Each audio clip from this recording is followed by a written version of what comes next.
Mexicanos Primero ya se constituyó en un organismo que participa en la evaluación de los concursos para maestros. En los concursos recientes, Mexicanos Primero tuvo 500 inspectores en todo el país vigilando los concursos para los maestros.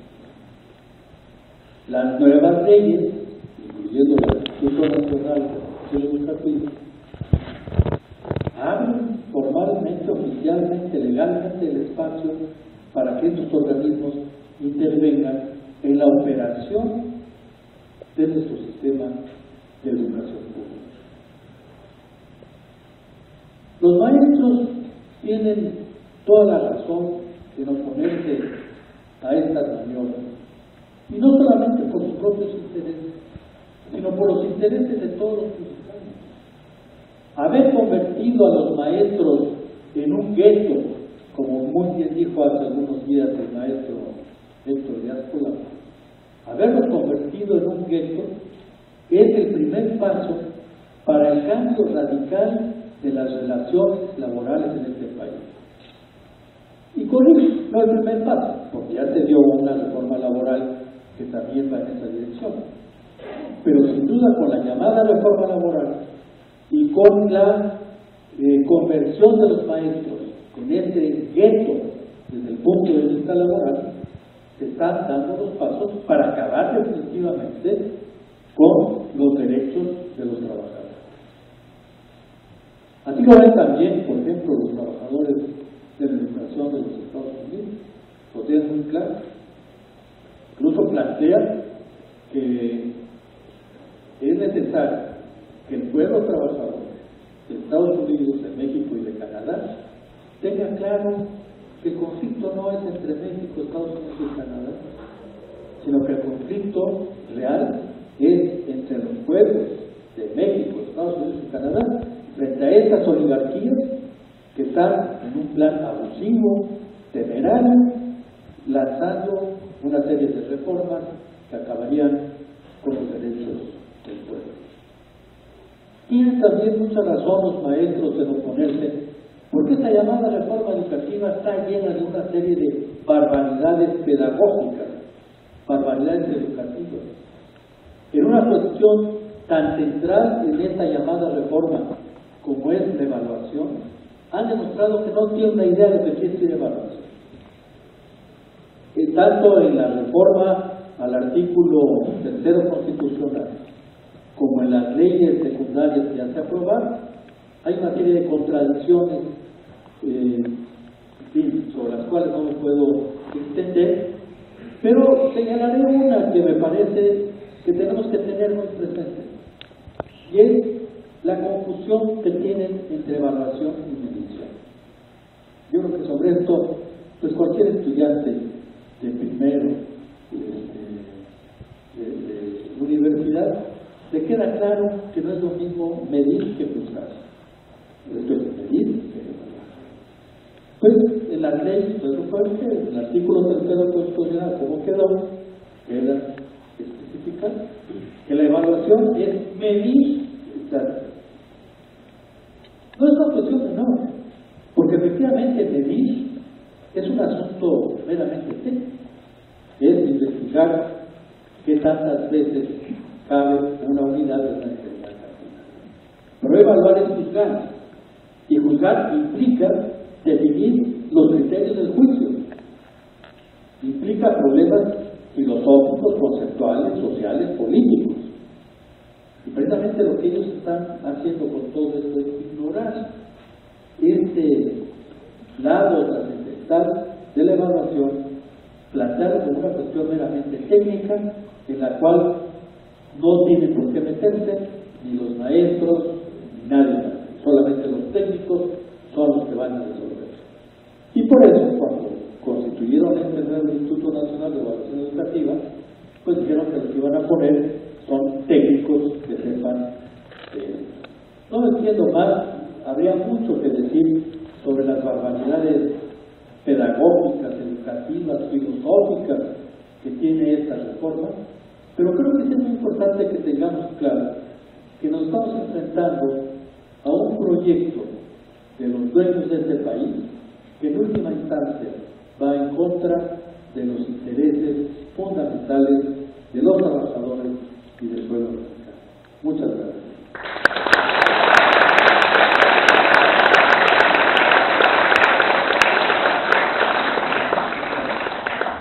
Bueno, yo quiero hacer 3 comentarios breves para que pasemos rápidamente a las preguntas que ustedes tengan hacia los ponentes. Primero, sobre la educación como la entiende el Banco Mundial y la OCDE, que como bien explicaron ya, es quienes dictan qué se hace en este país. En resumen, la educación para ellos es adiestramiento de trabajadores, los estudiantes son productos y los maestros son insumos. Hay una serie de documentos en donde el Banco Mundial ha ido explicando su viraje en las políticas educativas. Hasta 1980, más o menos, su política educativa estaba claramente definida en basta con que los trabajadores del campo y la ciudad sepan más o menos leer y escribir, o ni eso, y hay que reducir al mínimo posible la demanda de educación estatal, hay que reducir el gasto de los gobiernos en educación. Pero ya al final, en la última década del siglo pasado, se dieron cuenta de que las cosas estaban cambiando, de que podía ser mucho más redituable una mano de obra mejor preparada ante una situación en la que las economías locales de los países habían abierto a la globalización y se estaba desarrollando un cambio tecnológico a marchas rapidísimas que iba imponiendo un ritmo en el cual las habilidades de los trabajadores se deprecian muy rápido. Los grandes empresarios, los grandes dueños del mundo, no solo de nuestro país, dijeron, no podemos esperar a que lleguen nuevas generaciones porque el cambio tecnológico es muy veloz. Tampoco podemos seguir gastando tanto dinero en capacitación. Necesitamos que la educación, que el gasto que se hace en educación en los países de desarrollo y en el mundo en general, prepare la mano de obra que necesitamos. Prepare a los trabajadores para que uno desarrolle un proceso de aprendizaje permanente. Ellos solitos se estén actualizando todo el tiempo, ellos solitos hagan su capacitación en horas libres que a nosotros no nos cueste y que se deje de centrar la educación en conocimientos muy específicos y se centre fundamentalmente en el desarrollo de ciertas competencias y ciertas habilidades generales que nos son útiles a los empresarios en los trabajadores. Queremos que sepan matemáticas, queremos que sepan español y queremos que tengan una idea general de ciencia. Un poco que tengan una idea de cómo funciona este mundo, de física, en química, en biología, una idea general. Sobre historia, sobre geografía, sobre literatura, sobre arte, sobre otras muchas cosas, hay que los gobiernos locales hagan lo que quieran, pero cuando evaluemos nosotros, Banco Mundial, nosotros, OCDE, qué tan buena es la educación en un país, la vamos a evaluar en esos 3 terrenos. Y aplican una prueba llamada PISA, que se aplica anualmente en nuestro país desde hace 9 años, para los muchachos de 15 años, para ver qué tanto saben aplicar estos conocimientos en situaciones, digamos, de la vida real, entre comillas, solamente en esos 3 terrenos. Lo demás, a lo único que hace alusión de las otras áreas del Banco Mundial es al civismo, por cuanto permite establecer que se respete el orden legal existente y sobre todo dice evitar la delincuencia y la evasión fiscal. Pero lo demás no les importa. El tipo de educación que se produce es el que se impone en México y en muchos otros países del mundo tiene esa orientación. En cuanto a los insumos, desde por ahí del 96 hay un reporte sectorial del Banco Mundial que limita los insumos de la educación y da recomendaciones de cuáles deben ponerse en primer lugar. Déjenme leer esta lista porque es bastante ilustrativa sobre el papel de los profesores.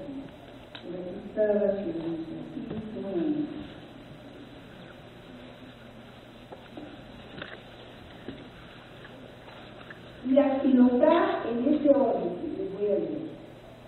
El maestro, los conocimientos del maestro son parte, una parte solamente de esos insumos. Va, 1, bibliotecas; 2, tiempo de instrucción; 3, tareas en casa; 4, libros de texto; 5, conocimientos del profesor; 6, experiencia del profesor; 7, laboratorios; 8, salarios de los maestros; y 9, tamaño de los grupos. Ese mismo año, en las conclusiones de este estudio sectorial, el Banco Mundial recomienda a los países en desarrollo explícitamente que no invierta en los últimos 3, es decir, que no invierta en laboratorios, en salarios de maestros, ni en reducir el tamaño de los grupos.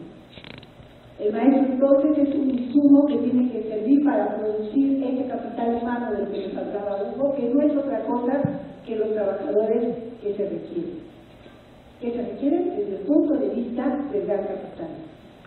Esto no puede ser llamado desde ninguna lógica, desde ninguna óptica, una educación buena. Dejen ustedes de calidad, sea que eso represente. No puede ser llamado una educación que pone en el centro las necesidades de los niños y los jóvenes como personas, como seres humanos, que frente a un mundo tan cambiante en el terreno laboral les ofrece una formación integral, una formación que les permita desenvolverse, que les permita entender la sociedad en la que viven, que les permita plantearse en algún momento de su vida cambiar o transformar esa sociedad. Se trata de que encaje en el engranaje neoliberal, de que encaje y punto y aparte, y nada más que eso. Y para llevar a cabo esta reforma en países como el nuestro, se iniciaron esta línea educativa, se iniciaron una serie de reformas desde los años 90. Una serie de reformas radicales, muy fuertes, en la educación básica, fundamentalmente primaria, entonces y después en secundaria, sin contemplar, por supuesto, ni las necesidades de los profesores, ni su experiencia, ni su formación, ni nada que tuviera que ver con quienes en las aulas sirven como profesores para todos los niños de México. Nada. Estas reformas generaron un caos en el sistema educativo mexicano. Un caos, no correspondía lo que decía que se iba a hacer, con lo que realmente se podía hacer, con lo que realmente los padres de familia esperaban y con lo que los maestros sabían hacer en las aulas. Esto ha ido desarrollándose con el tiempo y se vuelve una cosa popular, que todo el mundo dice que la educación en México está muy mal y que se refuerza con todas estas campañas de denostación que se han hecho en la radio y la televisión. Y junto con esa campaña de denostación va la responsabilidad. ¿Quién es el culpable de todo esto? El maestro. No puede ser nadie más, el maestro. Pero hay que entender varias cosas. La primera es que es el gobierno de México quien decide cuál es el contenido de los programas que los maestros tienen que impartir. Y es el gobierno de México quien decide cuál es la formación que los maestros van a tener, tanto en la normal como la formación continua a través de los sistemas de estudios. Y si esas dos cosas no corresponden y generan un lío en la educación, eso no puede ser atribuido al maestro que es víctima de esa no correspondencia entre dos aspectos que el gobierno decide. Pero peor aún está todo este aspecto que mencionaba Manuel en su intervención. Pero los maestros son en muchas comunidades promotores del desarrollo humano.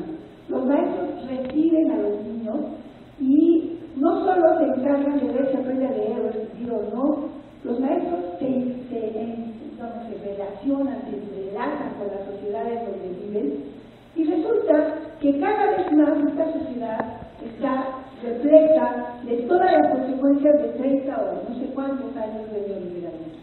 Un neoliberalismo que nos ha dejado no solo una sociedad muy desigual, sino una sociedad en la que las familias están cada vez más desprotegidas, en las que no hay contratos colectivos, en las que no hay seguridad social, en las que no hay atención médica pública, en las que no hay nada, en las que cada familia se tiene que rascar con sus propias uñas en lo individual y se genera una relación social plagada de individualismo, tanto entre los padres como entre los niños, como entre los maestros interactúan. Hace tan solo unos días, una maestra platicaba la situación de los niños con que ella interacciona. Una maestra de Atizapán de Zaragoza, de aquí, no de Oaxaca, no de los estados que han venido a publicar aquí. Y lo que me decía ella es maestra secundaria. A mí me llega un niño que viene armado, tiene 14 años. Mira.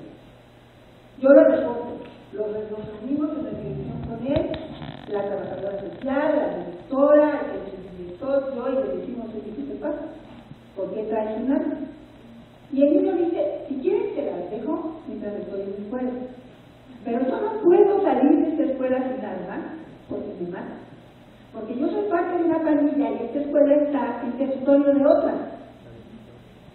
Estoy de acuerdo, si quieren no la traigo a la escuela, digo, no la meto a la escuela. Cuando llegue, se la doy, pero cuando salga, no la. ¿Ustedes creen que es fácil educar en ese contexto? ¿Ustedes creen que es fácil en ese contexto hacer de ese niño un hombre de provecho, etcétera, etcétera? Los maestros de Michoacán nos contaban la última vez que estuvimos en uno de sus congresos, de sus encuentros pedagógicos, que habían cambiado tanto sus niños, que ahora las aspiraciones de muchos de ellos no eran ya ser licenciado, médico, biólogo, matemático o algo que les pareciera. Las aspiraciones de sus niños eran ser narco o irse para el otro lado. Porque la gente que triunfa en el medio en donde ellos viven y lo que ellos entienden por triunfar son los narcos y los que se van para el otro lado. Esos son los niños que enfrentan nuestros maestros. Y los que hicieron esos niños así, fueron ellos. Y los que hicieron, impusieron esta política liberal en nuestro país, los que han así, pero quitado, despojado por completo de todos los derechos a los trabajadores, a las familias, son los mismos que hoy vienen y nos dicen, maestro culpable, por tu culpa la educación está mal. Qué desvergüenza, qué cinismo. Son ellos los que hicieron eso. Y el último comentario es el siguiente. He oído, y me molesta muchísimo, hablar de los maestros flojos que están ahí porque no quieren trabajar, que están ahí porque no quieren ser evaluados. Y me pregunto, ¿cuántos de esos que los juzgan han estado en una huelga? Muchos de ustedes están muy jóvenes, pero hay otros por ahí que ya veo que estuvieron aquí hace 13 años en una huelga. Y entonces también se les decía a los estudiantes universitarios, son unos flojos, están luchando porque los dejen pasar sin saber, quieren quedarse en la escuela hasta acabar, aunque se tarden muchos años. A todos nos decían eso. Nada había sido más difícil en mi vida que estar en esa huelga durante 9 meses y medio. Nunca en mi vida bajé tanto de peso como cuando estuve en esa huelga de 9 meses y medio. ¿Ustedes creen que los maestros que están en el Monumento a la Revolución están ahí por comodidad? Acapulco en la azotea, Acapulco en el Monumento a la Revolución. ¿Ustedes creen que están ahí porque son flojos, porque estaría mucho mejor estar ahí que estar en su casa, yendo a trabajar, etcétera? Durmiendo en el suelo, bajo la lluvia, con el frío que cae hasta los huesos, compartiendo el excusado con otros miles de profesores, comiendo mal, saliendo de brigada, viniendo a las escuelas a explicar por qué están en lucha,